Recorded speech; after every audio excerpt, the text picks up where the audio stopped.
الهزائم المتوالية في مختلف المناطق المتقدة في العالم العربي لإيران وأعوانها دفعت طهران إلى اتخاذ خطوات غريبة لتحقق انتصارات وهمية جاءت على شكل لعبة فيديو بعنوان اقتل العربي، ويبدو أن هذه اللعبة باتت الملاذ الأخير الذي سيقتصر عليه حلم التمدد الفارسي في المنطقة.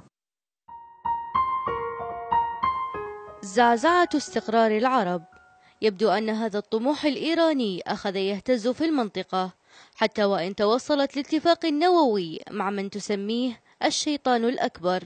طهران اليوم تخسر في أغلب المناطق المشتعلة التي أوقدتها أطماع نفوذ يرتدي عمامة تصدير الثورة، مع الإخفاقات المتتابعة في اليمن والعراق والبحرين، وأخيرا ورطة سوريا الروسية. بات الملاذ الأخير لتحقيق الحلم الفارسي ينحصر في لعبة فيديو اسمها اقتل العربي، وتنال من شخصيات تتسربل زيا عربيا يتسابق اللاعبون في قتالهم. وزارة الإرشاد والثقافة في إيران اللتين تحضران كل شيء باسم الدين لم يلفتهما أن هذا النوع من الألعاب لا يزرع إلى الكراهية، ولا يمثل الدين ولا الفكر ولا الثقافة إلا بالبغضاء. لم تهرع أي من الوزارتين أو السلطات الرسمية الأخرى للركض صوب مصممي أو مطلقي هذه اللعبة على غرار إجهازهم على أحد منازل الأحواز الأسبوع الماضي، حينما اتهموا سكان منزل بقرية كنعان المحتلة بمشاهدة قنوات تعتبرها السلطات مخالفة. هذا التصرف